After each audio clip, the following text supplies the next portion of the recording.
అదరగొట్టే కారం రంగు రుచి ఆచి కారం పొడి.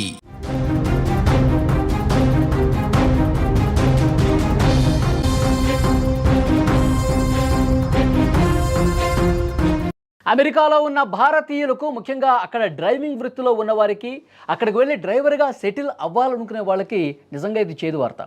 అమెరికా అధ్యక్షుడు ట్రంప్ తీసుకున్న ఒక నిర్ణయం పెను సంచలనం సృష్టిస్తోంది. అమెరికాలో ఇటీవల జరిగిన కొన్ని ఘోరమైన ట్రక్కు ప్రమాదాల తర్వాత ట్రంప్ సర్కార్ విదేశీ ట్రక్ డ్రైవర్లపై ఉక్కుపాదం మోపింది. ఇందులో భాగంగా కాలిఫోర్నియాలో జరిగిన తనిఖీల్లో ఏకంగా 30 మంది భారతీయులు అరెస్ట్ అయ్యారు. అసలు ఏంటి కొత్త రూల్స్? ట్రంప్ ఎందుకు విదేశీ డ్రైవర్ల వీసాలు రద్దు చేస్తా ఉన్నాడు? అరెస్ట్ అయిన భారతీయుల పరిస్థితి ఏంటి? ఈ వీడియోలో మీకు చెప్పే ప్రయత్నం చేస్తా. గత కొద్ది రోజులుగా అమెరికాలోని పలు రాష్ట్రాల్లో సెమీ ట్రక్కులు అంటే భారీ గూడ్స్ వాహనాల వల్ల సీరియస్ యాక్సిడెంట్స్ కొన్ని జరిగినాయి. ఈ ప్రమాదాల్లో చాలామంది అమాయకులు ప్రాణాలు కోల్పోయారు. ఈ ఘటనల్ని ట్రంప్ ప్రభుత్వం సీరియస్గా తీసుకుంది. దీనికి ప్రధాన కారణం విదేశాల నుంచి వచ్చిన డ్రైవర్లకు సరైనటువంటి శిక్షణ లేకపోవటం, ఇంగ్లీషు భాష మీద సరైనటువంటి పట్టు లేకపోవటం అని తెలుస్తోంది.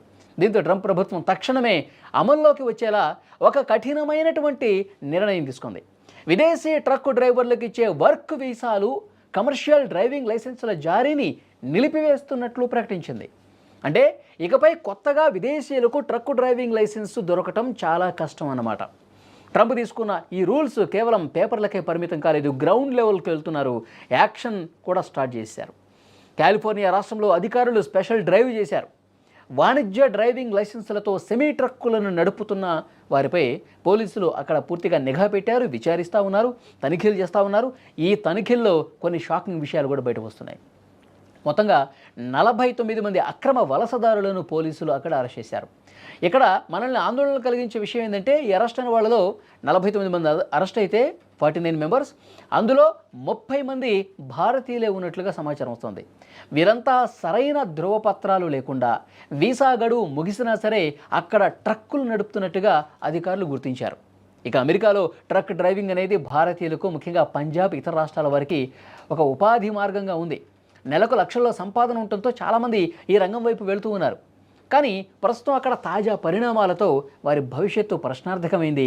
వాళ్ళ మీద ఇంకా తనిఖీలు జరుగుతూ ఉన్నాయి. ఇంకా ఎవరైతే అక్రమంగా అక్కడ ట్రక్కు డ్రైవింగ్ చేస్తూ ఉన్నారో, లైసెన్సులు సరిగా లేకుండా నడుపుతూ ఉన్నారో, ఎవరైతే తమ గడువు ముగిసినా సరే అక్కడ ఉంటా ఉన్నారో ట్రక్ డ్రైవర్సు, వాళ్ళందరి మీద అక్కడ ప్రభుత్వం కొరడా జులిపిస్తోంది.